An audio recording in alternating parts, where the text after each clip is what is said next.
إن الحمد لله نحمده ونستعينه من يهده الله فلا مضل له ومن يضلل فلا هادي له ونشهد أن لا إله إلا الله وحده لا شريك له ونشهد أن محمدا عبده ورسوله أما بعد فأعوذ بالله من الشيطان الرجيم بسم الله الرحمن الرحيم وقال الله تعالى في كلامه المجيد إن الدين عند الله الإسلام وما اختلف الذين أوتوا الكتاب إلا من بعد ما جاءهم البينات ما جاءهم العلم بغيا بينهم ومن يكفر بآيات الله فإن الله سريع الحساب رب اشرح لي صدري ويسر لي أمري واحلل عقدة من لساني يفقه قولي وقال رسول الله صلى الله عليه وسلم القرآن حجة لك أو عليك وإن الله يرفع بهذا الكتاب أقواما ويضع به الآخرين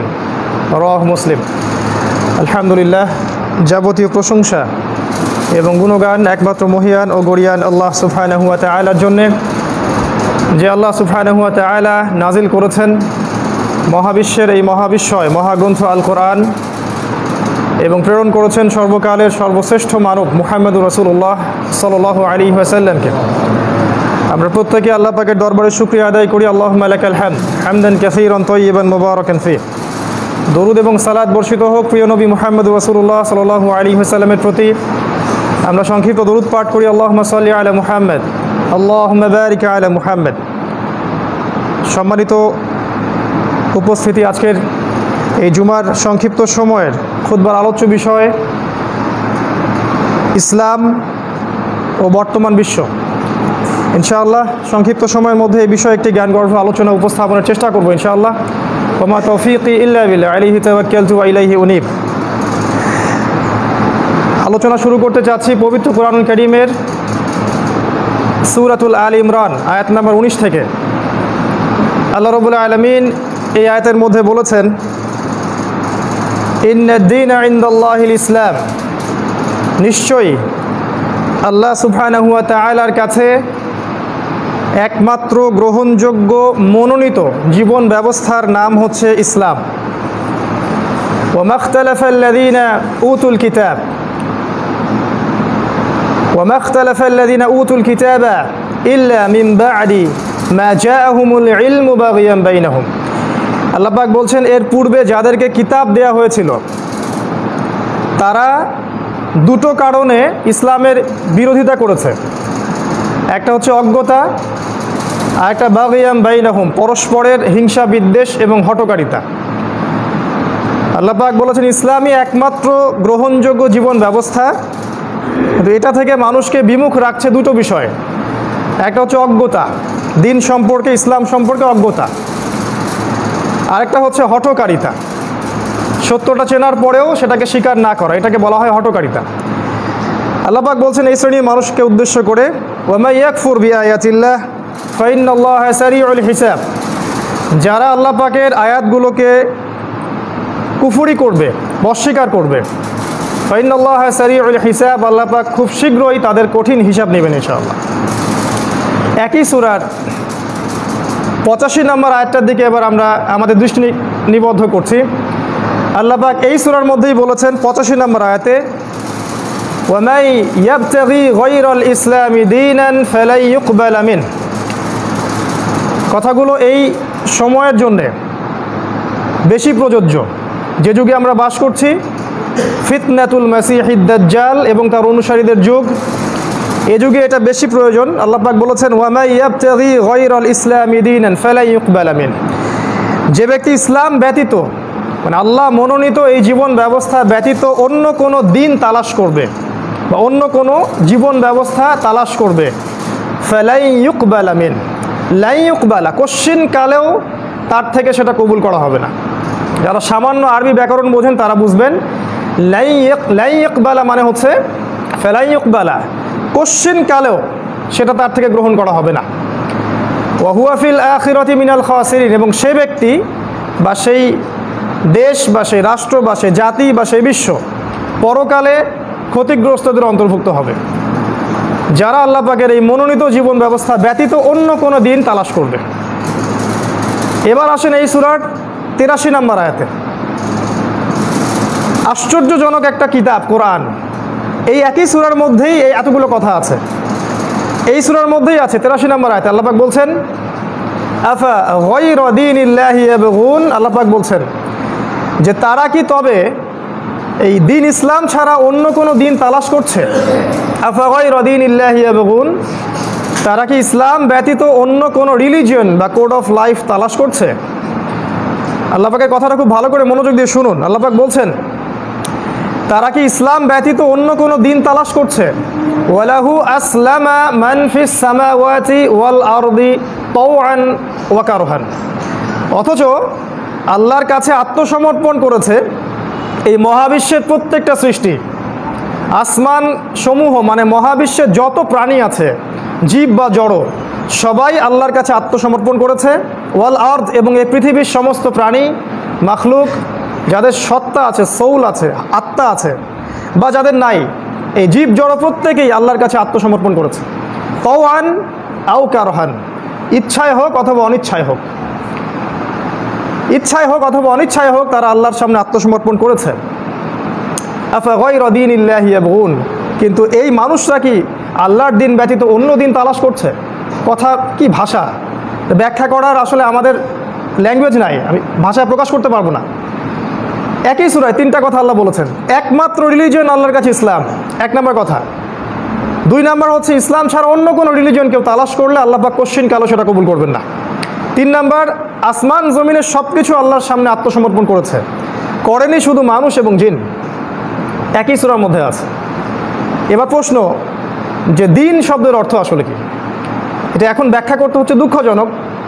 উচিত ছিল এই সময় দিনের জন্য মানুষ জান মাল সময় শ্রম ব্যয় করে আল্লাহর পথে ফুল টাইম দাওয়া এবং জিহাদ করবে। এটা হচ্ছে এই সময় সবচেয়ে উপযুক্ত সময় এটা। এখন দিন শব্দের সংজ্ঞা ব্যাখ্যা করতে হয়, কারণ কিছু মানুষ মনে করে দিন মানে শুধু তসবিহ টেপা, দিন মানে শুধুমাত্র নামাজ পড়া, শুধু সওম রাখা, বা শুধু বছর বছর হজ করা। কোরআনে প্রায় 13টা জায়গায় দিন শব্দটা আছে, আমি আজকে দেখেছি। প্রায় 13টা জায়গায় এই দিন শব্দটা আছে এই কোরআনের মধ্যেই। যেখানে আল্লাহ পাক দিনটাকে শরীয়ত হিসেবে উল্লেখ করেছেন, সেটার ব্যাখ্যায় আল্লাহ বলেছেন যে এটা এমন একটা জীবন ব্যবস্থা যেটা মানুষের ইহকালীন কল্যাণ, পরকালীন মুক্তি দুটোর পথ সুগম করতে পারে। দ্বিতীয় কথা আল্লাহ বলেছেন যে এর মধ্যে মানুষের ব্যক্তি জীবন, পারিবারিক জীবন, সামাজিক রাষ্ট্রীয় প্রত্যেকটা জীবনের খুঁটিনাটি বিষয়ের সমাধান থাকবে। এটার নাম দিন। আমরা ইংরেজিতে বলি এটাকে কমপ্লিট কোড অফ লাইফ, পূর্ণাঙ্গ জীবন ব্যবস্থা। জীবন ব্যবস্থা কাকে বলে? যে আদর্শের মধ্যে আমার জন্ম থেকে মৃত্যু, রান্নাঘর থেকে রাষ্ট্র, বাথরুম থেকে বিশ্ব, প্রত্যেকটা বিষয়ের খুঁটিনাটি ব্যাখ্যা আছে, এটার নাম দিন। যে ধর্মের মধ্যে এগুলোর খুঁটিনাটি ব্যাখ্যা নাই সেটাকে আমরা দিন বলি না। এজন্যই আল্লাহ পাক আগের দিনগুলোকে মানসুখ করে দিয়েছেন, রহিত করে দিয়েছেন, এবং আল্লাহ পাক কোরআন হাদিস নাজিল করে নতুনভাবে ইসলামটাকে আবারও নবায়ন করেছেন। দিনের ব্যাখ্যা এতটুকু জেনে রাখবো আমরা, এটা অর্থ শুধু ব্যক্তি জীবন না, শুধু ধর্মীয় জীবনও না, আমাদের ব্যক্তি থেকে শুরু করে বিশ্ব পর্যন্ত প্রত্যেকটা জীবনই এই দিনের অন্তর্ভুক্ত।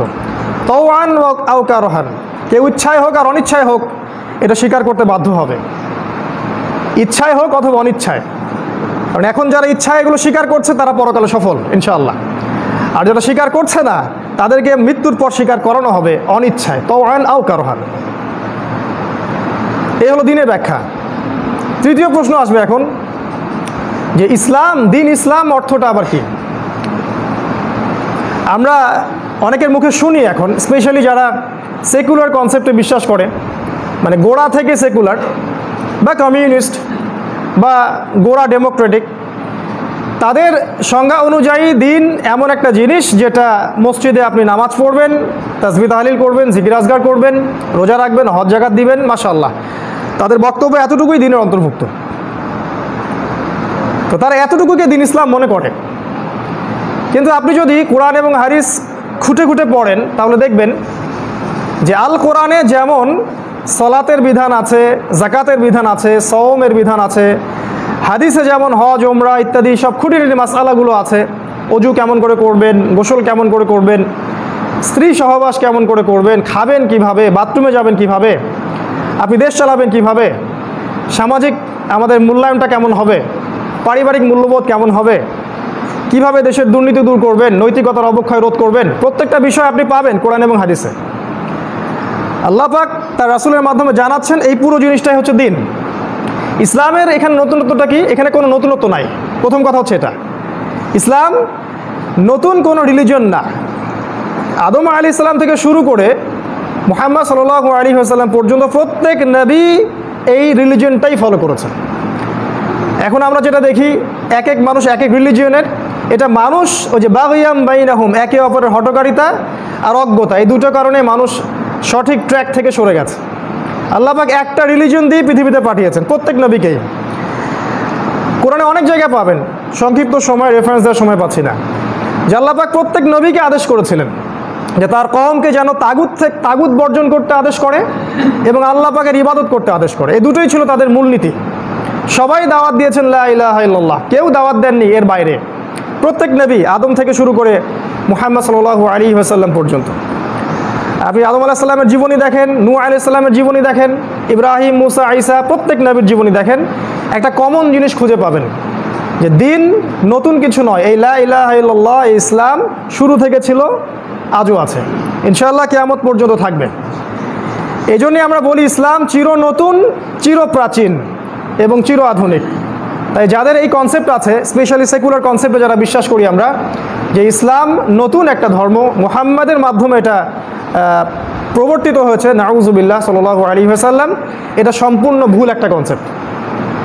মুসা আলাইহিস সালামের রিলিজন ছিল ইসলাম, ঈসা আলাইহিস সালামের ইসলাম, নূহ আলাইহিস সালামের ইসলাম। এক কথায় 1,24,000 যে শব্দটা আমরা পাই, বা কোনো হাদিসে 2,24,000 নবী এবং রসুল, প্রত্যেকের রিলিজনই ছিল ইসলাম।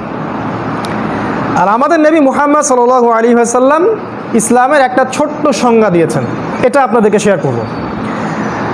হাদিসে জিবরিল নিয়ে আমি একটা আলোচনা করেছিলাম, সেখানে বলেছিলাম বিস্তারিত। আজকে শুধু একটা পয়েন্ট বলছি। জিবরাইল আলাইহিস সালাম যেদিন মানুষের রূপ ধরে পৃথিবীতে এসেছিলেন জনসমক্ষে, সাহাবীদের সামনে, সব সাহাবী তাকে দেখেছেন। এটা রাসূল সাল্লাল্লাহু আলাইহি ওয়াসাল্লামের জীবনের প্রায় শেষ দিকের ঘটনা, বিদায় হজের পরে। তখন তিনি নবীজিকে 4টা প্রশ্ন করেছিলেন: ঈমান কাকে বলে, ইসলাম কাকে বলে, ইহসান কাকে বলে, আর কিয়ামত কবে হবে। এখানে নবী সাল্লাল্লাহু আলাইহি ওয়াসাল্লাম ইসলামের সংজ্ঞা দিয়েছিলেন, মাল ইসলাম। তিনি বলেছেন আল ইসলাম আন তাশহাদু আল্লা ইলাহা ইল্লাল্লাহ, ইসলাম হচ্ছে তুমি প্রথমে সাক্ষী দিবে আল্লাহ ছাড়া কোনো মাবুদ নেই, ওয়া আন্না মুহাম্মাদান আবদুহু ওয়া রাসূলুহু, এবং মুহাম্মদ সাল্লাল্লাহু আলাইহি ওয়াসাল্লাম তার বান্দা এবং তার রাসূল। অর্থাৎ আপনি আল্লাহর একত্ববাদের উপর থাকতে হবে এবং রাসূল সাল্লাল্লাহু আলাইহি ওয়াসাল্লামের সুন্নাহর উপর থাকতে হবে। তাওহীদের সাথে শিরককে মেশানো যাবে না, সুন্নাহর সাথে বিদআতকে মেশানো যাবে না। বাস লা ইলাহা ইল্লাল্লাহ পূর্ণ হয়ে গেল, মুহাম্মদুর রাসূলুল্লাহ পূর্ণ হয়ে গেল। এবং আপনি আল্লাহর বিধান এবং রাসূলের বিধানের বাইরে যেতে পারবেন না, কারণ আমরা দাস। দাসদের কোনো ইচ্ছা স্বাধীনতা থাকে না, আমরা দাস আল্লাহর এই পৃথিবীতে। তিনি যা বলবেন তাই করতে হবে, যা করতে নিষেধ করবেন সেটাই করা যাবে না। 1 নাম্বার তিনি এটা বলেছেন। 2 নাম্বার বলছেন ওয়া তুকিমুস সালাত, তুমি সালাত কায়েম করবে। ইসলামের বেসিক ফান্ডামেন্টাল, সালাত নাই ইসলাম নাই। যে সালাত কায়েম করে না, সালাত পড়ে না বা কায়েম করে না, তাকে আমরা মুসলিম হিসেবে ধরতে পারি না। এখানে কোনো টালবাহানার কোনো সুযোগ নাই যে এখানে ইচ্ছায় পড়ি না, অলসতা করে পড়ি না, সে ফাসেক, সে জালেম, সে কাফের, এই ক্যাটাগরি আল্লাহ রাসূল করে দেননি। তিনি বলছেন মান তারাকা সালাতান মুতাআম্মিদান ফাকাদ কাফারা, যে ব্যক্তি সালাত ইচ্ছা করে ছেড়ে দিল সে ব্যক্তি কুফরি করলো। স্ট্রেট কাট কথা, যে ব্যক্তি সালাত ছেড়ে দিল সে কুফরি করলো। 3 নাম্বার বলেছেন ওয়া তু'তিয়াজ যাকাত, তুমি যাকাত প্রদান করবে। সালাত আপনাকে করবে কি, আল্লাহর অভিমুখী করবে, আপনাকে আল্লাহর যে শেল বা রক্ষা কবচ এখান থেকে দূরে যেতে দিবে না। দিনে 5 বার আপনি আল্লাহর কাছে দেখা করবেন, আপনি পাপ থেকে দূরে থাকবেন ইনশাআল্লাহ। আর যাকাত কি করবে, যাকাত আপনার সমাজের মধ্যে ইকোনমিক স্যাংশন দূর করবে, অর্থনৈতিক যে অচল অবস্থা এটা দূর করে দিবে।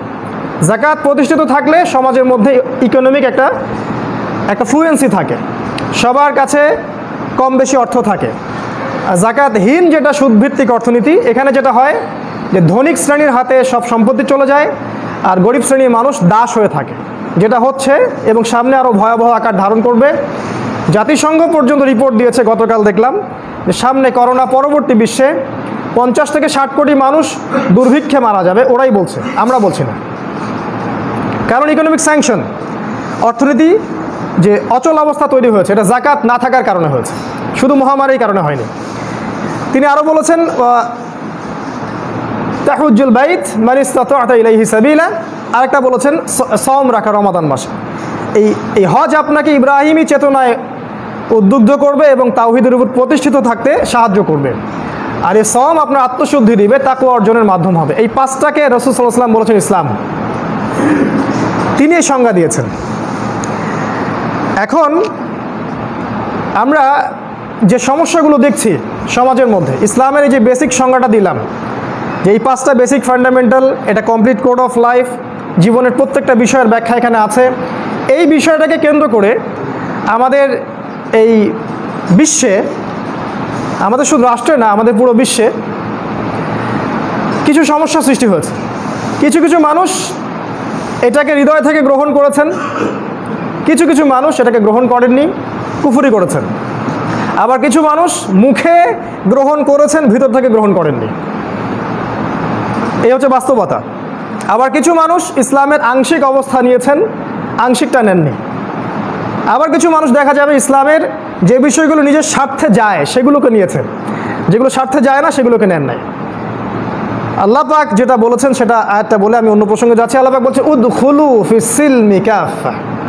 আল্লাহ পাক বলছেন এই যে কমপ্লিট কোড অফ লাইফ তোমাদেরকে দিলাম, এখানে তোমরা প্রবেশ করো, ফিস সিলমি কাফা, পরিপূর্ণভাবে প্রবেশ করো, আংশিক প্রবেশ করো না।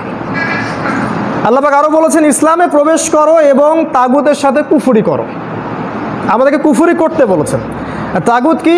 আল্লাহ বিরোধী যে কোনো শক্তি হচ্ছে তাগুত, ধর্মীয় ক্ষেত্রে হোক বা পলিটিক্যাল ক্ষেত্রেই হোক না কেন। এই দিনের প্রচার নবী সাল্লাল্লাহু আলাইহি ওয়াসাল্লাম করেছিলেন, প্রত্যেক নবী রাসূল করেছেন। এবং আমরা যদি আমাদের নবীর জীবনের দিকে তাকাই, আমরা দেখব যে মাত্র 23 বছরের ব্যবধানে তিনি মক্কার ওই জাহেলি সমাজটাকে পরিপূর্ণ একটা আলোকিত সমাজে পরিণত করেছেন। তাই করেননি? আমরা মক্কার দিকে তাকালে দেখব সেখানে সুদ ছিল, শিরিক ছিল, নারীর অবমাননা